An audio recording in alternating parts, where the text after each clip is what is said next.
Do you know what time it is? It's supernatural story time. And if you're easily scared, and even if you're not, there's only one thing left to do. Just turn off the lights, because these are stories that you listen to only in the dark. True and Terrifying Stories, Volume 7, Story 1. My grandfather told me a story once, as we sat around a campfire in his backyard, in the cool night of the Arizona desert. The horizon was clear, and each star twinkled in a purple sky with a full fat moon hanging low over the mountains. His voice was raspy and gravelly, the result of a lifetime of smoking cigars and drinking whiskey. The fire danced and shined across his wide dark eyes as he settled into a seat ready to tell his story. Way back when I was a boy, about your age, he began, I lived outside an Apache reservation with your great-grandfather. He had returned from the war and set about raising horses and cattle on a 100-acre ranch settled between a brambly mountainside with dirt good for growing thorn brush and not much else. One night, my mother was sick, and Pa and I took a trip into town, about 50 miles away, straight through a dry desert, over a washed-out creek and some old abandoned farmsteads. The fire sparked, and a log cracked, jolting me out of the story. "What's next?" I asked. "Settle down, boy. You'll hear soon enough." Pa and I were driving in an old Ford pickup truck. I remember it was dark out, inky and thick, with only the lights of our old truck lighting up the road. I remember, too, when the engine began to sputter, and the truck slowed to a jerky stop. "God damn it," Pa said, guiding the Ford to the side of the road as it coasted to a halt. "Stay here, son," as he stepped out into the darkness, shutting the door with a heavy thud. My window was down, and the cool desert air was breezy and felt good on my hot face and neck. Pa was getting water from the back to cool the engine, and that's when I smelled it. Rotten eggs. Strange, I thought, to smell sulfur in the desert. My nose also picked up carrion, like one of them dead bloated cattle that would drop from the heat and lay there until the crows pecked enough holes in their hide to gas the whole thing to explode. It stunk, and I gagged. My skin started to tingle too. The back of my neck felt itchy and my face started to get hot. The wind stopped blowing and hung still and heavy, with a stink filling the cab. "Pa," I called. "Pa! Pa!" No answer. My heart started beating, and I felt such a fear in me, in my bones, in my chest. Boy, I tell you, I never felt fear like this. Not until Vietnam. Not until I saw men dying around me. I locked the door and reached over for my pa's door and saw a shadow bound across the road through both dim beams of lights across the partly open domed hood. Grandfather paused. He spit a fat wad of tobacco spit off to his side, and he looked pensively into the darkness. I realized I was holding my breath and gasped for air. The night was cool, but I was sweating and clammy. "Well, what happened? What about your father? What did you see?" He sighed. "A creature." He shook his head. "You have to understand, there were legends, old legends, older than the rock cairns out in the valley, older still than Crazy Horse and Sitting Bull, than the old Indian chiefs and their shamans, the Apache and Hopi and Cherokee, and all of them old tribes and First Peoples. They told tales, old stories, about dark Indian magic, a deal made with the old spirits of blood sacrifice to gain power, old power, enough to fight each other and the Spaniards, and later the white men that came for their land and women. They called them..." He paused. Grandfather took a deep breath and bodied forward into his tale. Across the fire and the sky, the desert, the creek, the moon, the sun, and old mountain, he bodied forward. They called them skinwalkers, shape-changers, old warriors resurrected as skinless men, all sinew and muscle, walking on deer legs with the torso of a man and the head of a coyote, but messed up, boy, long and malformed snouts, teeth like a bowie knife, long arms and standing 7 foot, even hunched over. They'd gut the old cowboys, and white raiders. They'd run through bullets and sabers, part the Spanish armor like it was a potato sack. Wily, too. They could change their voice to match a person you knew or might know. Boy, that's what I saw. Big and fast. Only for a second it ran across the road, gray and mottled, muscle flexing under its legs, hooves clomping on the road, stringing muscled on shoulders, and it turned, looked right into the cab, looked right into my eyes, and I swear, boy, I swear it grinned at me. I sank into my seat, in shock, in fear, shaking. I knew death was near. The air was electric. I smelled ozone and brimstone. The air felt like right before the lightning comes and blows a tree to smithereens, charged and full with power. I yelled for my pa, but no words came out, just a dry squeak. I was shaking as Grandfather told his story. He was still here, so I know he lived, but the supernatural always fascinated me, and even now I felt the force of his words. The real power of skinwalkers was trickery. Sure, they could change their voices, but also their skin. That's why the gods took their hide, so they could take others. Not for long, the legend says, maybe an hour, before the soul of the skin they wore would come looking for their mortal shell, before going to whatever hell awaited them. Though I think that getting skin alive was hell enough. A minute passed in what felt like a lifetime. 1 second in 1,000 years. My father's door opened, and I jerked my head to the left, putting my fist up to fend off attack. "Son, it's me," my father said. Before climbing into the cab, he grasped the steering wheel and pulled himself in awkwardly, jerking himself into the seat. I cringed into the corner. I looked at him. I looked hard. Boy, great-grandfather was a good man. Treated me and my ma right. He fought the Nazis and saw the worst of man in Poland when he freed all them camps. And now I was taking his measure. Is this my father? Do I make a run or do I die? Is it him or not? "Let's go get that medicine for your ma," as he pulled the truck into gear and pulled it out into the road, and our trip resumed. I guess it was him after all. "But how did you know? Was it because he said something about your mom?" "Oh boy, I knew. Because out the window, at the corner of my eye, I'd seen that beast running 50 miles an hour, right next to the car, looking at me with them yellow eyes and grinning mouth. I looked and saw it, hunched and angry, running next to us. Boy, my pa kept his eyes on the road, locked straight forward. 'Son,' he said, 'don't look at it. Don't look at it.' That's how I knew, boy." Story number 2. The Superstition Mountains, to be exact, which around here are just called the Superstitions. They stick up from the dirt and dust like a dragon's black molar, thick, otherworldly, sinister. There are stories about this place, legends of lost Dutchmen, and lore of hidden gold, and many people have spent a good deal of time out here, digging and climbing and splunking, trying to find it, claim it, me being one of them. Now, I've been up to Superstitions a couple of times before, sometimes alone, sometimes with friends, but the day I discovered the demon, I was with my dog Charles. We were like all those who came before us looking for the lost Dutchman's gold mine, a place said to hold all the riches you could ever want. And though I thought it was just a silly tale, a reason to get my ass off the couch and out hiking, in a way, and secretly, I wanted it, and I wanted it bad. That day Charles and I were out there from dusk till dawn, surveying the land, hiking around the peaks and the crags, feasting on ill-made sandwiches and scraps, looking for something unusual and peculiar and shiny. It was nearing full dark when we found it, a small red blip in the rocks, a door. It was rusted reddish, corroded like it was sick, and was rotting from the inside out. I walked towards it, puzzled and intrigued. Beside me, Charles panted and watched me with deep trust.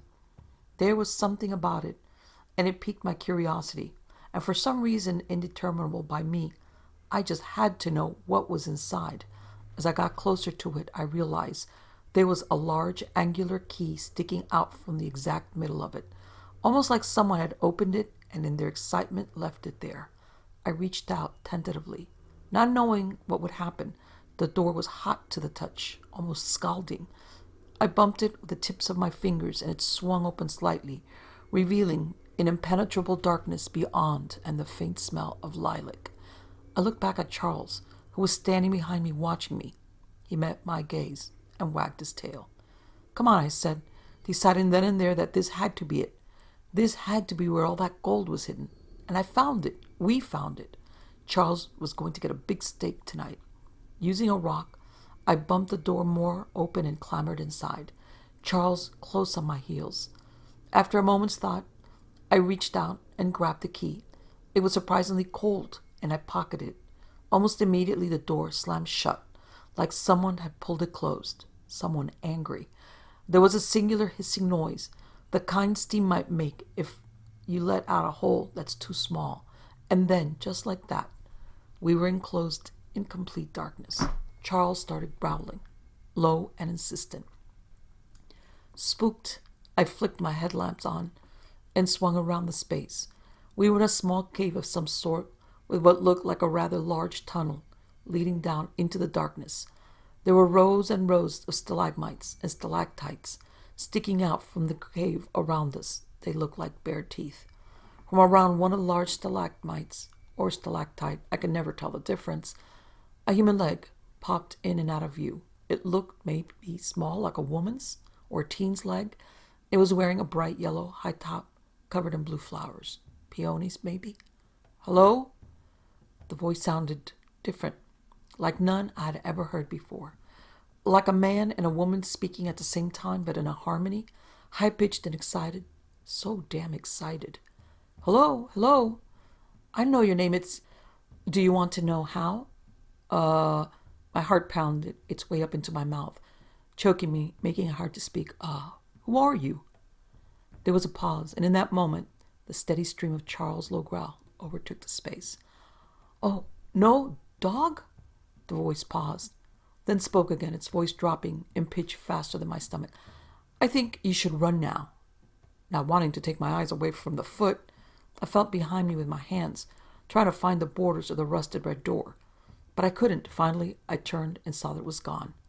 The damn thing had disappeared. A sick laughter boiled up from behind me, pouring over me, drenching me with fear. Besides me, Charles started barking a loud, mad bark. Fully panicked now, I turned and focused on the only opening I could see, that long, dark, perfectly carved tunnel. It went down, down, down into the darkness beyond. "Come on, Charles." We took off, and as we ran, the laughter never got further away but stayed right there behind us, as if it was coming out of the goddamn walls themselves. The tunnel went all the way down into an enormous room with high, angular walls. It was so big I couldn't see where anything ended. Charles and I rounded the corner, and my heart effing stopped. Voices, male and female, echoed up to me from the rear of the room.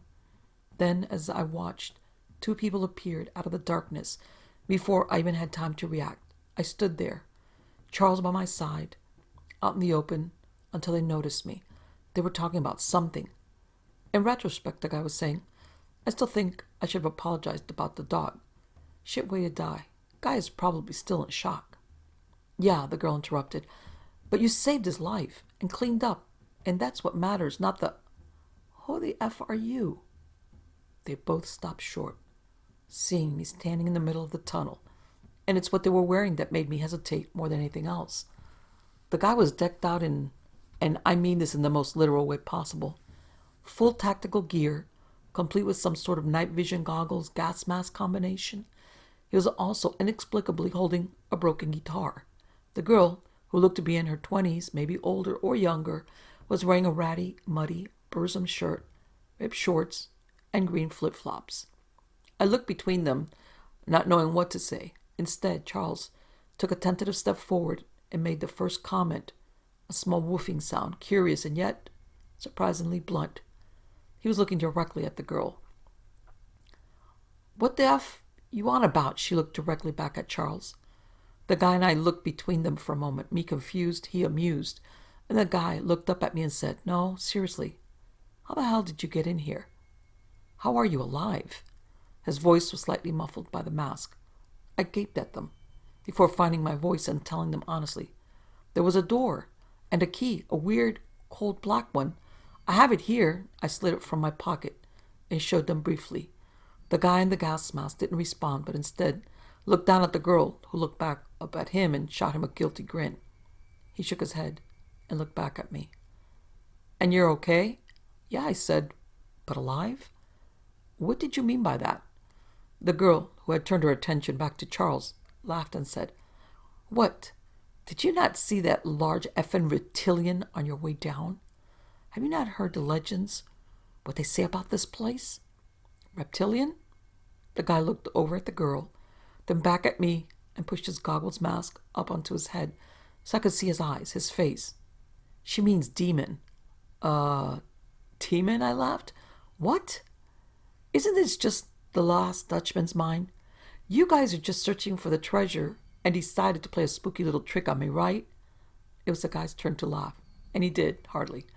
"Oh, man, are you in for one hell of a shock? Turn around, but do it slowly, like your life depended on it." A freakish low laughter shook the walls of the cave, and I turned around slowly, just like the guy told me to do. At first, I didn't see anything, but as my eyes adjusted to the light, I saw it. There, just by the shadow of an oddly shaped boulder. A foot.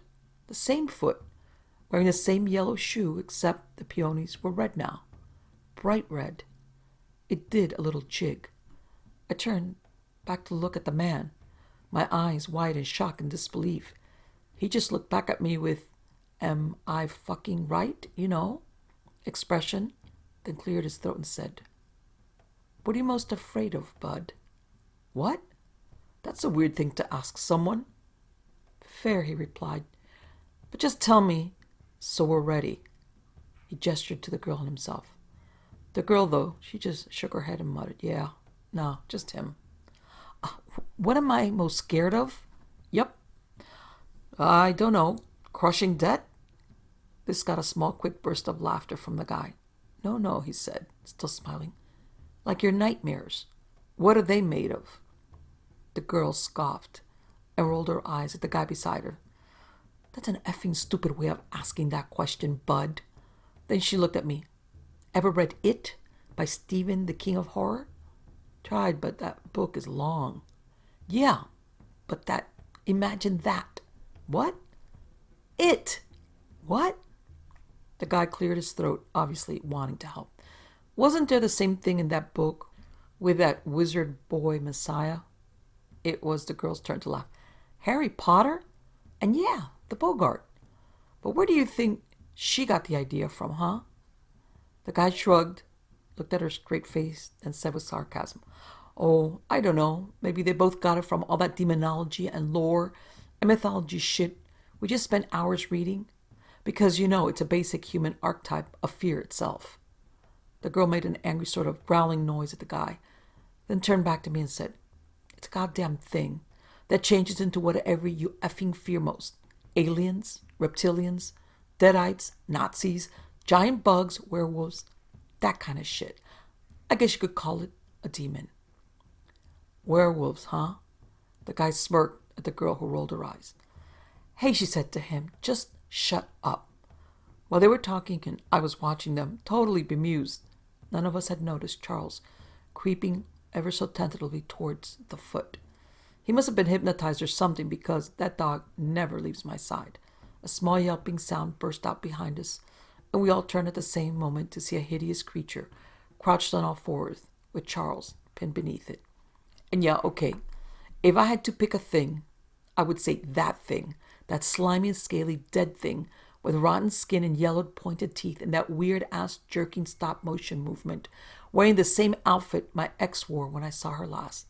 That thing was the thing I was scared of most. "Nope," the guy bellowed, dropping the broken guitar and pulling out the biggest handgun I had ever seen.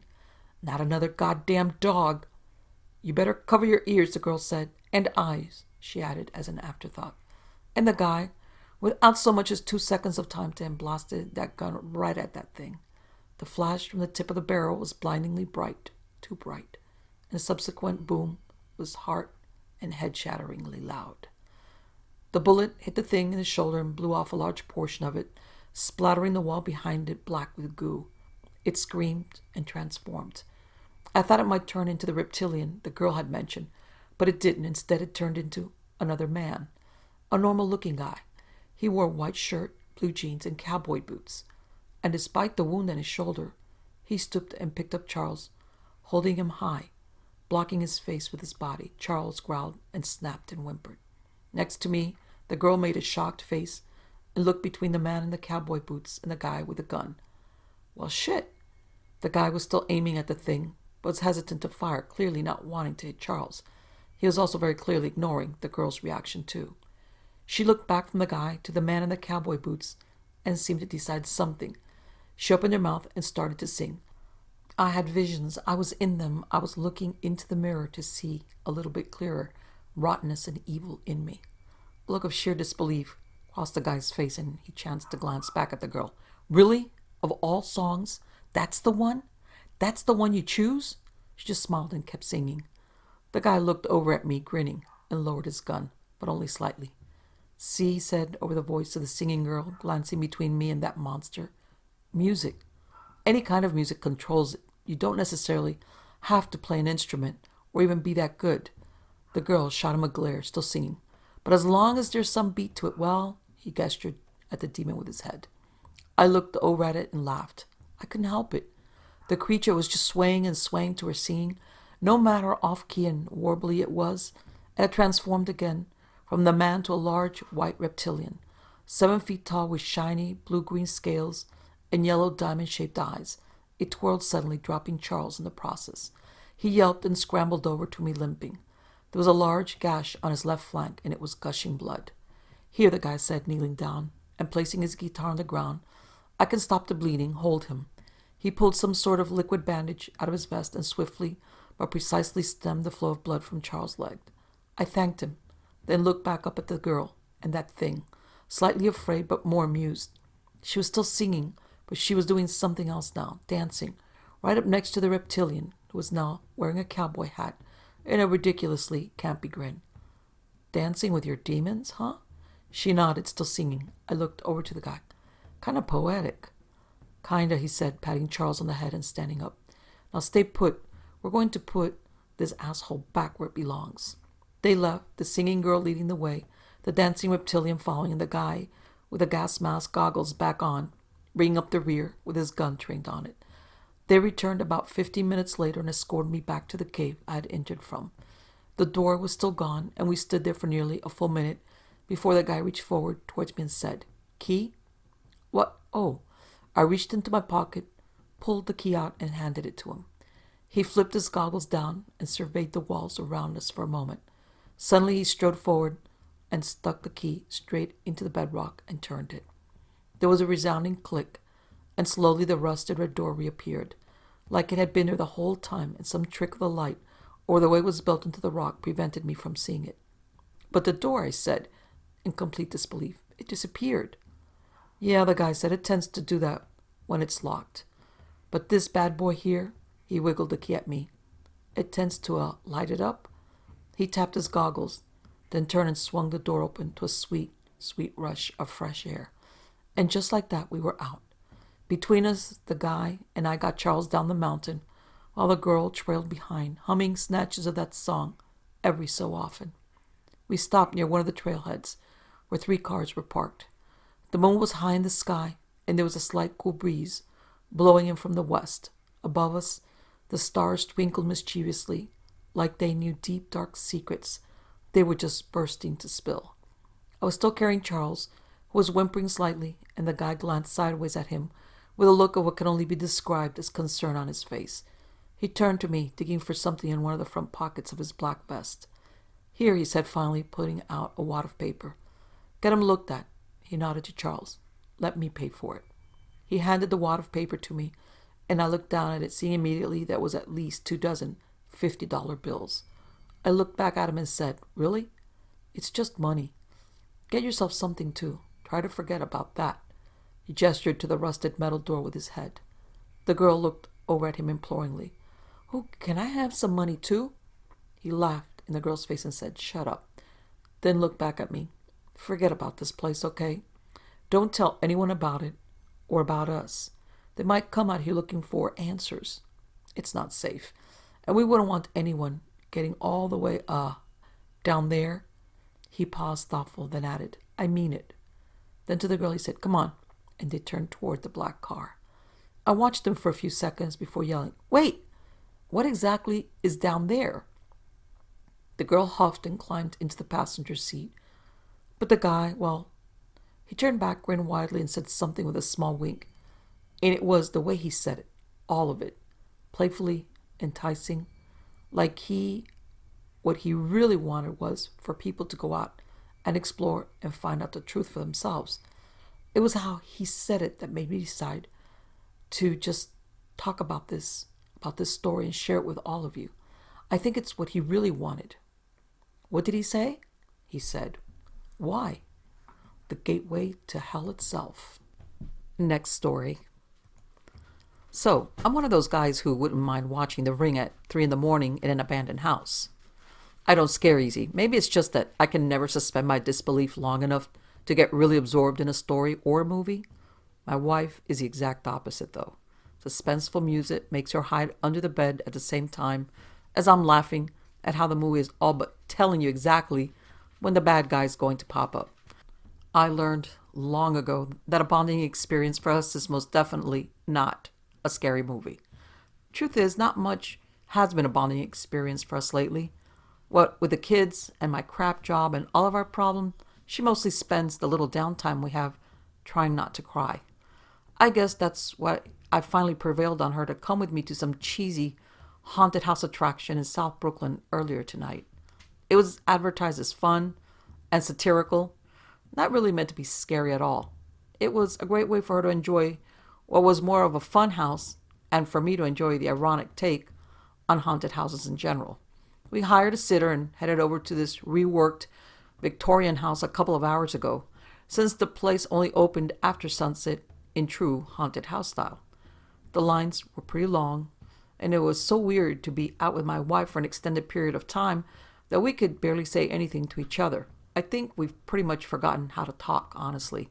I tried laughing at the character actors dressed like old school horror film personalities who weaved in and out of the crowd, saying outrageous things. I tried laughing at the cheesy organ music, sending overdramatic chords careening through the cool autumn air. She barely cracked a smirk. When it was our turn, the zombie-looking, trench-coat-wearing doorman cracked a yellow grin. Uh-huh.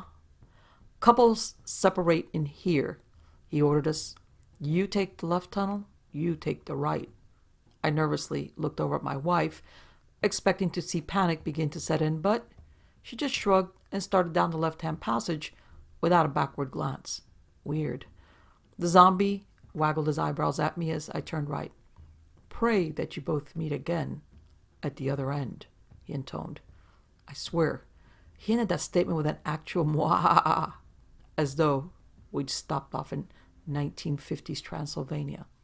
I grinned as I started on my way. Not much to tell here, guys. There was a lot of entertaining movie paraphernalia, a few interesting takes on beloved characters like a campy, effeminate Jason and a hobo Dracula who'd taken up Bloody Marys instead of blood, and then I was already seeing the parking lot street lamps shining around the next bend of the tunnel, which doubtless means the exit was up ahead. Bit of a disappointment, all in all. Won't you have a look in the victim's glass? Asked a quiet voice. I looked down and realized that I'd almost missed one last actor. A young girl of no more than 12, a pale, dark-haired, pretty little thing, wearing an old-fashioned looking white dress and holding the handle of a silver-backed hand mirror. I smiled kindly at her and took the mirror from her hands. What's it do? I prompted her. I thought it was funny that the haunted house people hadn't had her practice her lines. If you breathe on it, it returns the smell of your future murderer's breath. Well, here at least she was flawless with her line, lacing the words with a sort of heavy melancholy and a floating English accent. And I graciously, I'd love to try it. I lifted it to my face, studied my reflection for a moment, and breathed. Took a moment, and then the sudden smell of cinnamon blew back against my face. mixed with the humid tang of someone else's mouth. The sensation was pretty realistic, even a bit gross.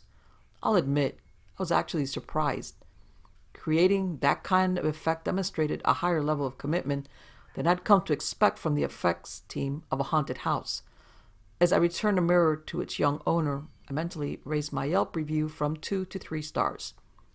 Most people don't say they'd love to try it, spoke the voice of the girl, a little curiosity mixed in with her practical leaden tone. Oh, so we're ad-libbing dialogue, I smiled. It's the first thing in this funhouse that has actually entertained me, so I'm not sorry. She held my eyes and her forehead puckered. Funhouse? I do not understand you. This is my home. Her words hadn't even sunk in yet when I was suddenly blinded by a flashlight beam. A voice called, "You coming out, cowboy? There's people waiting behind you." The zombie guy had shown up at the exit, and his tone was harassed, humorless. I mumbled an apology and headed towards the guy. I glanced back bemusedly to discover that girl and mirror were nowhere to be seen. "That's a neat trick," I commented to the zombie as I stepped out the back door. "Does that kid actor at the end just go down a trapdoor or what?" He squinted at me. "We don't have any kids working here. Have a good night, weirdo."